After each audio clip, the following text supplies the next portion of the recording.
She read medicine books in secret. Years later, the hospital called her doctor. The rain fell softly on the zinc roof that night.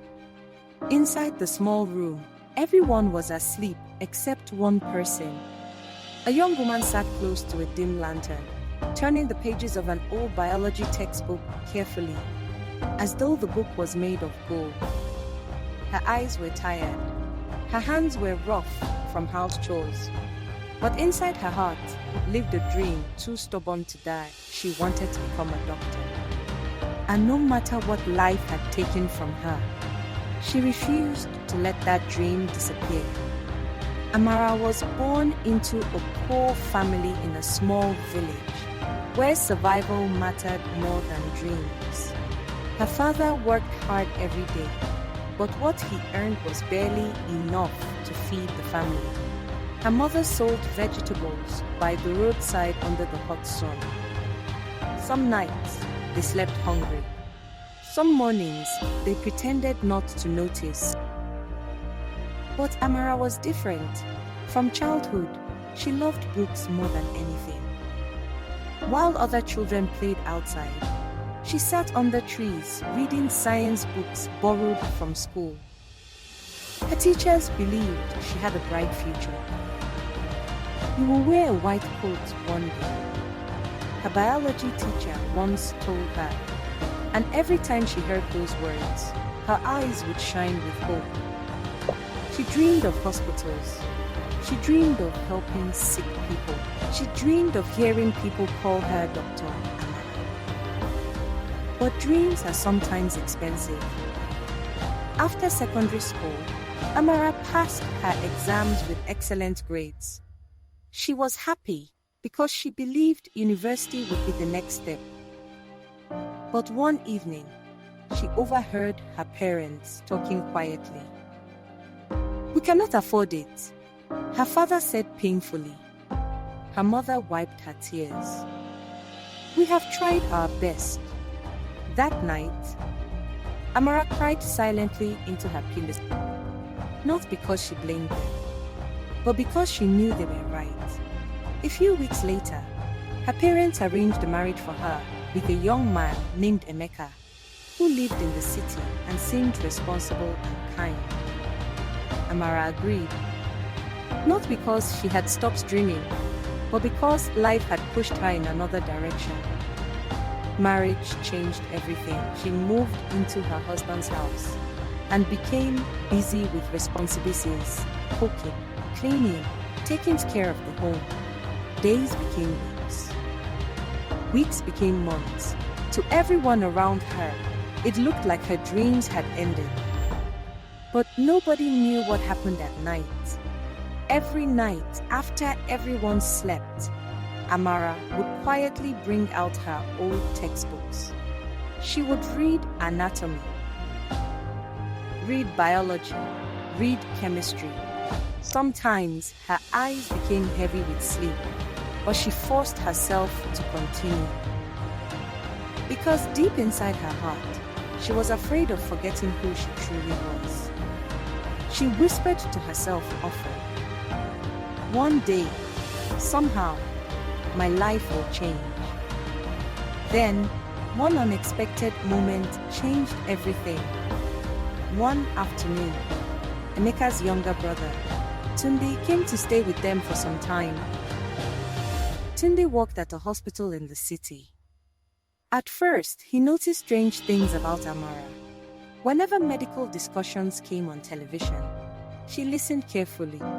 Whenever he talked about the hospital, her eyes became alive. And every night, he noticed the faint light from her room long after everyone had slept. One night, curiosity pushed him to ask, "Amara, why do you always read these medical books?" She became quiet for a moment. Then, slowly, she shared her story, her dreams, her pain, her sacrifices. And for the first time in years, someone truly listened. Tunde sat silently after hearing everything. Then he said words Amara would never forget for the rest of her life. "What if your dream is not over yet?" Amara looked at him in shock. The next week, Tunde invited her to the hospital where he worked. At first, she only helped with small tasks: cleaning equipment, arranging patient files, helping nurses carry supplies. But Amara treated every task like it was a gift from heaven. She watched carefully. She learned quickly. She asked questions humbly. The nurses began to notice her passion.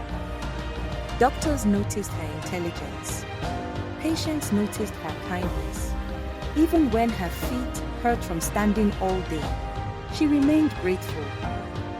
Because for the first time in many years, she felt close to her dream again. Months passed. One day, a senior nurse smiled at her and said, "You learn faster than some students." Amara almost cried hearing those words. Soon, they allowed her to assist with more responsibilities. She learned how to attend to patients properly. She observed procedures carefully. Every day, she became more confident. Then something beautiful happened. Her husband began to notice the change in her. He saw the joy in her eyes. He saw the passion in her heart. He saw how alive she became around medicine. And one evening, Emeka sat beside her quietly and said, "If this is truly your dream, I want to help you finish it." Amara burst into tears because sometimes all a person needs is one person who believes in them. With her husband's support, she applied to the university. Returning to school was not easy. She was older than many students. She was married. She still had responsibilities at home. Some nights she studied until morning. Some days she felt exhausted. But she remembered the girl who once read under a lantern when everyone else slept. And she refused to give up. Years later, the same young girl who almost buried her dreams walked across the graduation stage, wearing a gown and holding her certificate proudly. Her parents sat in the crowd, crying uncontrollably. Her father kept repeating, "She did it. My daughter did it." Her mother could not stop thanking God. And somewhere in the audience, Tunde smiled quietly, remembering the night he found her reading old textbooks alone. Amara returned to the hospital again. But this time, things were different. People no longer called her the assistant. Now they called her doctor. She worked harder than ever before. She cared for patients with compassion because she understood pain deeply. She treated poor people kindly because she came from poverty herself. And every time she wore her white coat, she remembered the little village girl who once thought her dream had ended forever. This story reminds us that dreams may be delayed, but they do not have to die.